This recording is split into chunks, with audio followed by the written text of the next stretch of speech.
Hello बच्चों, welcome to my channel अनुराग ज्ञान। और आज हम पढ़ने वाले हैं रियल नंबर्स। रियल नंबर्स क्या होते हैं? ठीक है, तो 10th क्लास में आपका फर्स्ट चैप्टर होता है रियल नंबर्स के नाम से। तो रियल नंबर्स का आज हम इंट्रोडक्शन लेंगे। इंट्रोडक्शन में क्या होता है, रियल नंबर्स को अगर हम जानने की कोशिश करते हैं तो रियल नंबर्स में क्या आते हैं आपके इंटीजर्स। इंटीजर्स आते हैं। और इंटीजर्स क्या होते हैं? इंटीजर्स वो होते हैं जिसको हम एक लाइन के ऊपर ड्रॉ कर सकते हैं। इस एक लाइन का मतलब क्या हो सकता है? लेफ्ट हैंड साइड आपका निगेटिव इन्फिनिटी आता है और निगेटिव इन्फिनिटी से जो पॉजिटिव इन्फिनिटी तक जाता है वो आपका इंटीजर होता है। और आपका बीच में कहीं पे फेवरेट आपका जीरो होता है। ठीक है, तो ये आपके इंटीजर्स की लाइन होती है जहाँ पे आप इंटीजर्स को रिप्रेजेंट करते हैं एक लाइन के ऊपर। जैसे कोई भी इंटीजर्स आपको रिप्रेजेंट करना हो तो इस लाइन के ही ऊपर आएगा, जो कि या तो पॉजिटिव होगा या नेगेटिव हो सकता है। तो अब ये आपका क्या हुआ? इंटीजर्स। अब इंटीजर्स को फर्दर टू पार्ट में डिवाइड किया गया है। या तो आप ऐसे बोलो कि इंटीजर्स को नहीं, रियल नंबर्स को टू पार्ट में डिवाइड किया गया है। ठीक है, तो आपको इंटीजर्स या रियल नंबर, बेसिकली मैं आपको रियल नंबर ही बोलता हूँ वरना आप फिर इंटीजर्स में कंफ्यूजन करोगे, तो इसीलिए रियल नंबर्स को टू पार्ट में डिवाइड किया गया है। कौन कौन से टू पार्ट्स में? Rational number, rational numbers, and second is irrational number. irrational number, ये टू टाइप्स ऑफ आपके पास नंबर होते हैं रियल नंबर में, रैशनल नंबर और इरेशनल नंबर। आइए जानते हैं क्या होता है आपका रैशनल नंबर और क्या होता है आपका इरेशनल नंबर।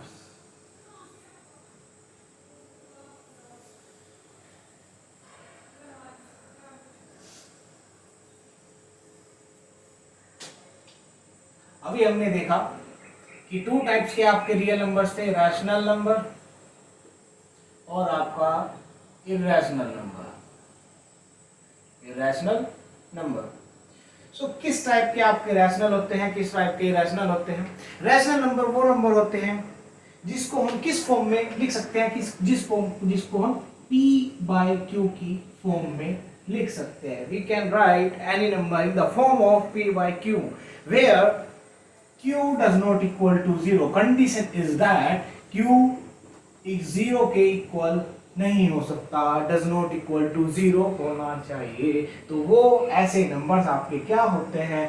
रैशनल नंबर्स के अंदर काउंट होते हैं। जैसे अब आप एग्जाम्पल्स के लिए लो, एग्जाम्पल्स अगर मैं बताऊं उसके साथ समझाऊं तो आपके rational numbers p by q, where एक चीज हो, पहले उससे पहले एक चीज और समझ लीजिए, where p and q are any integers। ठीक है, कोई भी इंटीजर्स हो सकते हैं, प्लस भी हो सकता है, नेगेटिव भी हो सकता है। ठीक है, तो जो आपकी लाइन पे रिप्रेजेंट हो सके, लाइन पे रिप्रेजेंट हो सके वो आपका क्या होता है? इंटीजर होता है। तो वो कुछ भी हो सकता है। क्लियर है? Okay, so now p by q क्या होगा? इंटीजर कहां पे थे हम? ओके, सो एग्जांपल के लिए लेट्स सपोज हमने कंसीडर किया है 2 and by 3, it is a rational number because second condition is that q does not equal to 0, वो है, and 5 by 2, ठीक है, and 4 by 3 and so on। इस तरीके के आपके रैशनल नंबर्स बहुत सारे हो सकते हैं। ठीक है, और रैशनल नंबर्स में अगर मैं कहूं क्या इरेज होगा क्वेश्चन? सर मैंने पढ़ा था 8th क्लास में कि 8th क्लास में रैशनल नंबर हमें पूछा जाता था, इज 2 और रैशनल नंबर? क्या 2 एक रैशनल नंबर होता है? यस, 2 एक रैशनल नंबर होता है क्योंकि मैं 2 को इस फॉर्म में लिख सकता हूं 2 by 1। यहाँ पे p इज इक्वल टू 2 हुआ और q is equal to 1। Condition apply है कि q does not equal to 0 and p and q are positive integers. Clear? Okay, so ये आपका रैशनल नंबर्स का एक पॉइंट हुआ है। मैं पहले रैशनल नंबर्स को ही खत्म करता हूँ, उसके बाद इरैशनल नंबर के पास जाएंगे।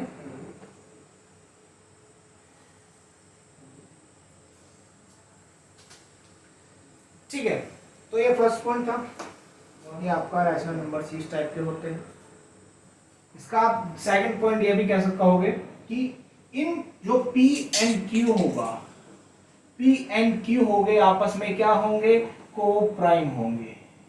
इट मीन्स को प्राइम का मतलब क्या होगा, इनके बीच में कोई कॉमन फैक्टर नहीं होगा रेदर देन 1।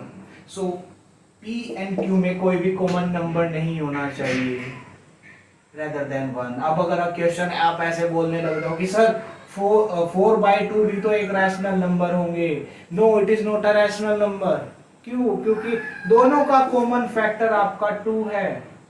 फर्स्टली आप इसे सोल्व करोगे और आपका आंसर आएगा 1/2, 2/1। तो आपका इसको बोलोगे आप yes it is a rational number, not 4/2 is a rational number. आप बहुत से टीचर बोलते हैं yes 4/2 is a rational number, but वो ऐसे नहीं होगा। उसको बेटा सोल्व करो, सोल्व करने के बाद 2/1 आंसर आएगा तो उसको बोलोगे, क्योंकि ये फुलफिल नहीं करता। क्योंकि आपका क्या होना चाहिए, को प्राइम होने चाहिए, एक दूसरे में कोई कॉमन फैक्टर नहीं होगा। ठीक है, ओके। ये आपके फर्स्ट पॉइंट रहा किसका, रैशनल नंबर्स का। और एक सेकंड, थर्ड पॉइंट इज आपका एक डेसिमल के बाद कोई नंबर रिपीटिंग पे आए, वो आपका क्या होता है, रैशनल नंबर्स में काउंट होता है। जैसे सपोज आपका रैशनल नंबर है 6/, कुछ भी 6/ नहीं 7/3। ठीक है, एक ये रैशनल नंबर है। आप इसको डिफाइन करोगे तो 3 2 6 पॉइंट, इसको डिवाइड करोगे 2 3 7, 3 2 6 1.0, 3 3 9 एंड 1.0, 3 3 9 एंड 3 3 3। ये आपका रिपीटिंग मोड पे आता रहेगा। तो ऐसे नंबर्स जो एक डेसिमल के बाद एक पॉइंट पे आके रिपीट होने शुरू हो जाते हैं, ऐसे नंबर्स रैशनल नंबर्स में काउंट किए जाते हैं।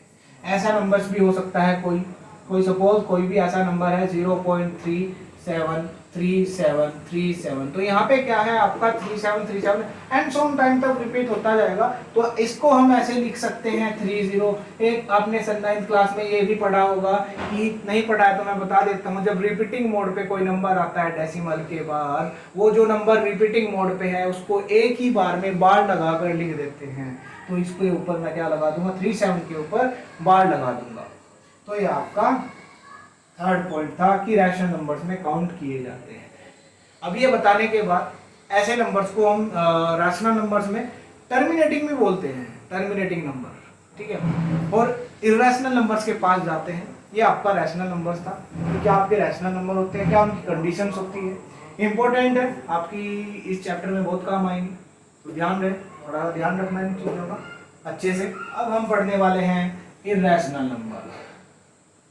इरैशनल नंबर अभी हमने पढ़ा, क्या पढ़ा, रैशनल नंबर का। सेकंड पार्ट है इसका इरैशनल नंबर्स। इरैशनल नंबर्स में ऐसे नंबर्स आते हैं जो कि अंडर रूट में हो और प्रॉपर्ली सॉल्व ना हो सके। प्रॉपर्ली सॉल्व ना हो सके उसका मतलब है, एग्जांपल्स के लिए मैं देता हूं क्या, कौन कौन से नंबर्स आपके इरैशनल नंबर्स के अंदर काउंट होते हैं।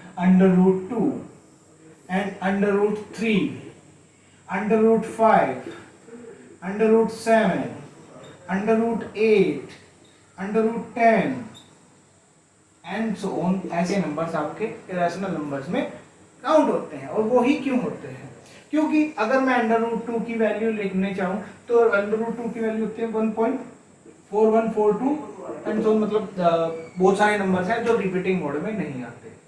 √3 की वैल्यू होती है 1.732। ठीक है, √5 की भी ऐसी वैल्यू होती है 7 8 10। तो अब ये क्वेश्चन है कि आपने सर √2 लिखा है, √3 लिखा है, √4 आपने कंसीडर क्यों नहीं किया। Why you didn't consider √4 as a irrational number? Because √4 को जब मैं सॉल्व करता हूं तो प्रॉपर्ली √4 को सॉल्व करने के बाद मेरे पास आंसर आता है 2। It is not a rational number, it is a rational number. So इनको कंसीडर नहीं करते हैं, जिनको properly root under root solve हो जाता है। ठीक है, अब इन अंडर रूट 2 को ही हमने कंसीडर क्यों किया है एज अ इरेशनल नंबर? इनको रैशनल नंबर ना कंसीडर करने का क्या रीजन है? ध्यान दो, मैंने आपको थर्ड पॉइंट बताया था कि ऐसे नंबर्स डेसिमल्स के बाद जो रिपीटिंग मोड में आते हैं उनको हम क्या बोलते हैं? Rational numbers. अब जो क्या होता है इसमें कि जो नंबर्स डेसिमल के बाद कोई भी रिपीटिंग मोड में ना आए, और कब तक ना आए? लाइफ टाइम तक ना आए, चलता ही जाए, तो ऐसे नंबर्स डेसिमल के बाद जो नॉन रिपीटिंग मोड में आते हैं उनको हम इरेशनल नंबर्स में कंसीडर करते हैं। अगर इसकी कंप्लीट वैल्यू देखी जाए 2 1 3 5 6 कुछ करके होती है और एंड ऑन तक चली जाती है, कोई रिपीटिंग मोड नहीं आता, इसीलिए इनको इरेशनल नंबर्स में कंसीडर किया जाता है। और इनको 9th क्लास में आपका चैप्टर होगा, फर्स्ट चैप्टर है, उसमें इनको आप नॉन टर्मिनेटिंग बोलते हो, नॉन टर्मिनेटिंग। और जो रैशनल नंबर्स में आते हैं, जो रिपीटिंग मोड में आते हैं, उनको क्या बोलते हो आप? Terminating number. ठीक है, तो ये आपका रैशनल नंबर और इरेशनल नंबर्स का एक्सप्लेनेशन थी।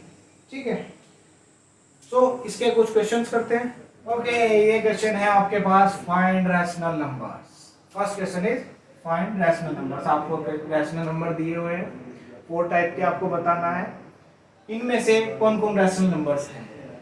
And second question is find how many numbers are irrational numbers. आपको बताना है इन सारे नंबर्स में से कितने नंबर्स का क्या, कितना नंबर्स आपके पास इरेशनल नंबर है। तो आपको बताना है कितने नंबर होंगे इरेशनल नंबर्स में से, काउंटिंग बतानी है टोटल। तो इसको पॉज करो वीडियो को और सॉल्व करने की कोशिश कीजिए। फर्स्ट क्वेश्चन करते हैं, find rational numbers. Rational numbers कौन कौन से होंगे? कंडीशन लगाते हैं रैशनल नंबर्स की क्या होती है, जिनको हम p बाय q की फॉर्म में लिख सकते हैं। p where p and q are any integers. तो क्या होगा, p क्या है आपके पास? इंटीजर, तो q भी। फर्स्ट कंडीशन यही कहती है कि फॉर्म में होना चाहिए। अब देखो, ये भी p बाय q की फॉर्म में है, ये नहीं है, ये भी p बाई क्यू की फॉर्म में है, ये भी p बाई क्यू की फॉर्म में है। तो फर्स्टली तो यही हुआ, आपको पता चला ये नहीं है, but it is also in a p by Q की फॉर्म में। इसको 2 को मैं क्या लिख सकता हूँ, कैसे लिख सकता हूँ? ऐसे लिख सकता हूँ ना, 2/1, it is also a p by Q form. Now second condition apply करेंगे कि उनके अंदर कोई भी कॉमन फैक्टर नहीं होना चाहिए। अगर कॉमन फैक्टर है तो वो रैशनल नंबर्स के अंदर कंसीडर नहीं होंगे। तो सेकंड कंडीशन अप्लाई करेंगे, p बाई क्यू की फॉर्म में है, क्या इनके अंदर कोई कॉमन फैक्टर है? नहीं है, तो it is also co-prime. Co-prime है तो ये क्या होंगे? आपके रैशनल नंबर्स होंगे। तो रैशनल नंबर क्या है आपका? 5/3 एक रैशनल नंबर है। इन दोनों के अंदर देखते हैं क्या कोई कॉमन फैक्टर है? नहीं है, तो ये क्या होंगे आपका? ये भी रैशनल नंबर होगा। यहाँ पे आए, ये p बाई क्यू की फॉर्म में है, लेकिन बिल्कुल है, तो क्या रैशनल नंबर होंगे? नहीं होंगे, क्योंकि 6 और 2 में कॉमन फैक्टर आपका आता है, क्या आता है? 2 आता है। 2 डिविजिबल 6 को भी करता है और 2 को भी करता है, इनके अंदर 2 कॉमन फैक्टर आ गया, तो ये एक रैशनल नंबर नहीं होगा। ठीक है, तो 8/3 क्या ये एक रैशनल नंबर होगा? नहीं होगा। यस, ये होगा। ये p बाई क्यू इनकी रैशनल नंबर सेटिस्फाई करता है और इनके अंदर कोई भी कॉमन फैक्टर नहीं है, ये आपका रैशनल नंबर होगा। अब कोई बच्चा कहने लगे सर इसको 6/2 को आप ऐसे नहीं लिख सकते कट करके 3। मैं लिख सकता हूँ, बट मेरा वो क्वेश्चन नहीं है क्या 3 होगा रैशनल नंबर, नहीं है। सोल्व करने के बाद मैं नहीं पूछ रहा हूँ, मैं पूछ रहा हूँ यहाँ पे मैंने कंडीशन भी इसीलिए लिखवाई है क्योंकि आपको अभी समझ नहीं आ रही है। आपकी 10th वालों को समझ आएगा जब वो फर्स्ट चैप्टर का, इस चैप्टर का सेकंड एक्सरसाइज करेंगे, तब ये चीज समझ आएगी बेटर। ठीक है ना?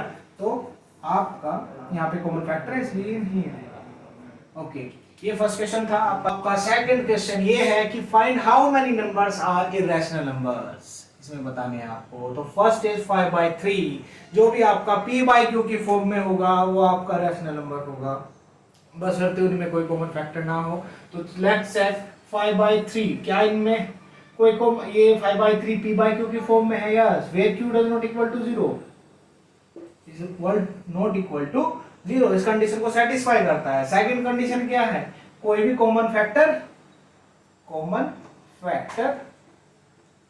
ना हो, तो ये क्या इसको सेटिस्फाई करता है, तो ये रैशनल नंबर है ना कि इरैशनल नंबर है। तो बताइए क्या √2 एक इरैशनल नंबर है, रैशनल नंबर है? √2 को सोल्व इससे ज्यादा नहीं किया जा सकता, इसकी बस वैल्यू लिखी जा सकती है, जो कि हम कंसीडर करते हैं 4.142 एंड सो ऑन तक करते हैं, बट ये हमने स्टैंडर्ड वैल्यू कंसीडर करके चलते हैं, ठीक है।